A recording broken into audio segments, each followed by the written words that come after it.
You know how his life just keeps getting busier and busier. Tell me about it. And if you're like me, and I sort of suspect our listeners are, keeping those family connections strong, well, it's a challenge, especially when kids get older. Oh, absolutely. Their worlds just expand, don't they? It's a constant renegotiation, finding those touch points. Exactly. Finding the time, finding the energy, which is why this recent piece in People magazine, it kind of caught my eye. Oh, yeah. What was it about? It gave this little window into how Jennifer Lopez connected with her twins, Max and Emme. They're 17 now over Easter. Ah, okay. J.Lo. She definitely fits that description of a, working mama on the move she uses. Totally. And given her, well, incredibly public and demanding life, it's an interesting little snapshot. How does someone like that handle these very relatable family things? Right. It's not like a deep investigation or anything. No, not at all. It was short, really, based on some Instagram photos she shared. But even just seeing that, you start thinking about modern parenting, right? Mm-hmm. And how things shift with teenagers. Yeah. And how even small moments, maybe virtual ones, can count for a lot when you're juggling everything. Precisely.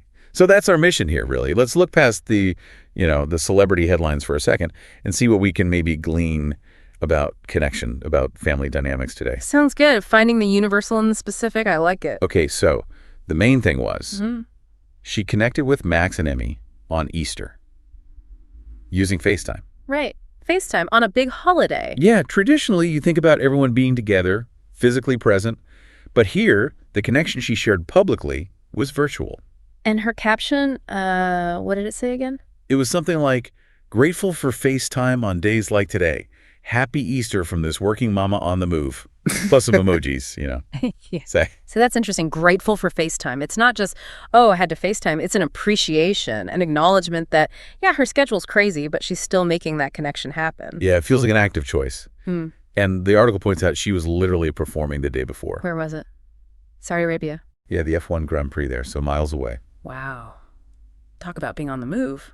And then, the other little detail, the twins, they were apparently on separate screens in the FaceTime call.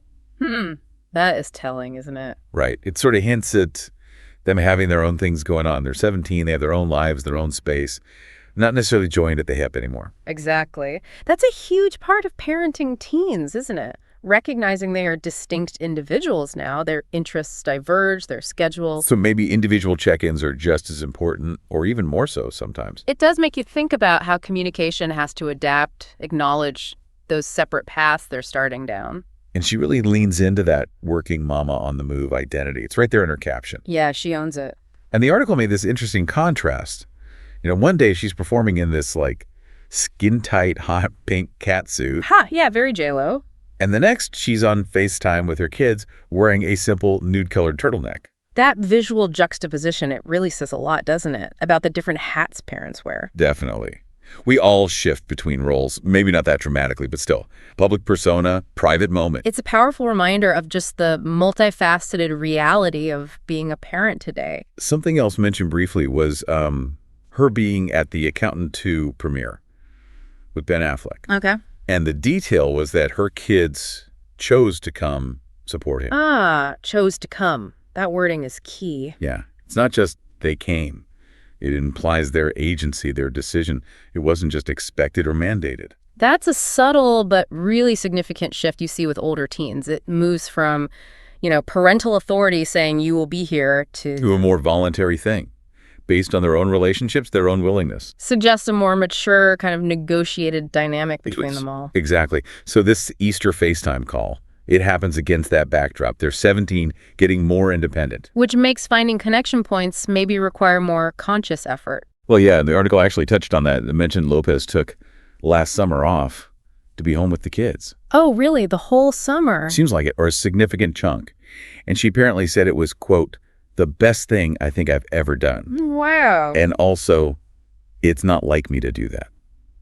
That's quite revealing. It underlines that intentionality needed, especially during these years, stepping away from her usual pace because she valued that dedicated time. Makes you think, right, about carving out that focused time when things are changing so fast. It really does. What periods do we consciously block off to just be present? It's a good question. And it's not all virtual either. The article also mentioned her going to the opening night of Othello on Broadway with Emme. just the two of them. Ah, okay, so in-person connection, too. Yeah, and she called Emme the best date ever. They apparently posed for photos, smiling and embracing.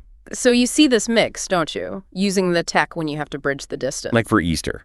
Right. But then also really cherishing and maybe prioritizing those face-to-face moments when they can happen, like a mother-daughter date night.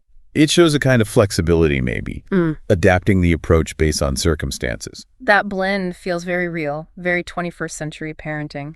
FaceTime is great for the check-ins, the holiday greetings from afar. But it doesn't completely replace that shared physical experience. Exactly.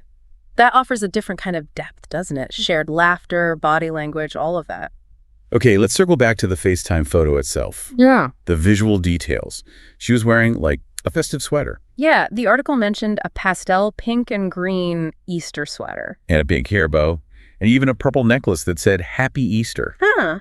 Okay. Seems maybe like small details. But what do they tell us? Is there something there? I think there is. It suggests a real effort, doesn't it? To make that virtual call feel special, feel like Easter. Right, not just another random video call. Exactly. The festive gear, it's like a visual cue. It says, even though I'm far away, I'm celebrating with you, I'm present in spirit. It's about creating that shared atmosphere, even through a screen. Yeah, like bringing the holiday into the call. Yep. And the other photo she shared apparently kept that Easter theme going, showing her positive vibe despite being away. So it wasn't just the call, it was the whole presentation around it. So thinking about this whole little story, Yeah. this glimpse into her Easter, what's the main thing that resonates for you, thinking about, regular life? For me, I think it boils down to intentionality and adaptability, especially with teenagers finding their own feet. Yeah. It really highlights how technology, like FaceTime, it's a tool, a really valuable one for bridging gaps. We all know that. Definitely. Couldn't live without it sometimes. But it also subtly reminds us not to take the in-person stuff for granted, to consciously make space for those moments too when we can. It's finding that right mix, I suppose, and just being present however you manage it. That sums it up really well. That adaptability, using the tools we have.